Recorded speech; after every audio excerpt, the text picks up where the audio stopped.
महापालिका निवडणुकांआधी मराठीच्या मुद्द्यावरून महाराष्ट्र नवनिर्माण सेना पुन्हा आक्रमक झाली आहे। महाराष्ट्रात मराठी न बोलणाऱ्यांच्या कानाखाली बसणारच असं राज ठाकरे म्हणालेत।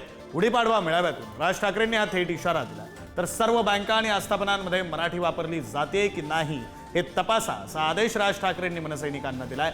मराठीच्या मुद्द्यावरून खळखट्याक आंदोलनाचा इशाराही राज ठाकरेंनी दिलाय। तर कुणीही कायदा हातात घेऊ नये असं आवाहन मुख्यमंत्री फडणवीसांनी केलं।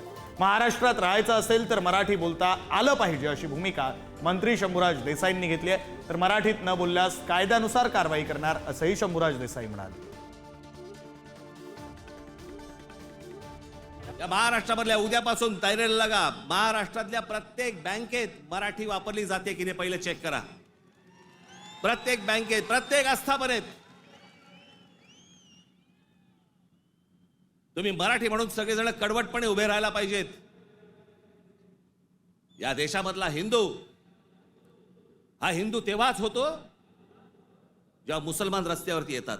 आमच्या महाराष्ट्रामध्ये, मुंबईमध्ये आम्हाला सांगता, इकडच्या आस्थापनांमध्ये आम्ही मराठी बोलना नहीं आता तो क्या हुआ, कानफट इथंच बसणार। फालतू देशबीस सांगायचं नाही आम्हाला। प्रत्येक राज्याची एक राजभाषा आहे, त्या राजभाषेचा सन्मान हा प्रत्येक राज्यामध्ये राखला गेला पाहिजे। महाराष्ट्रामध्ये, मुंबईमध्ये मराठीचा मान हा राखला गेलाच पाहिजे प्रत्येक आस्थापनेत। मला असं वाटतं की ज्या ज्या ठिकाणी मराठी वापरणं आवश्यक आहे त्या ठिकाणी ती वापरली गेली पाहिजे हा आग्रह असणं हे चुकीचं नाही। फक्त याकरता कायदा हातात घेणं हे मात्र चुकीचं होईल। मला अपेक्षा आहे की कोणी कायदा हातात घेणार नाही। खरंच अडचण असेल, समजत नसेल, बोलता येत नसेल तर आपण समजू शकतो। पण जाणून बुजून जर एखादा, आता मध्ये आपण 2-3 इन्सिडेंट्स बघितले की जाणून बुजून एखादी व्यक्ती मराठी बोलत नाही, हिंदी बोलते, हा मस्तखोरपणा झाला, हा आगाऊपणा झाला।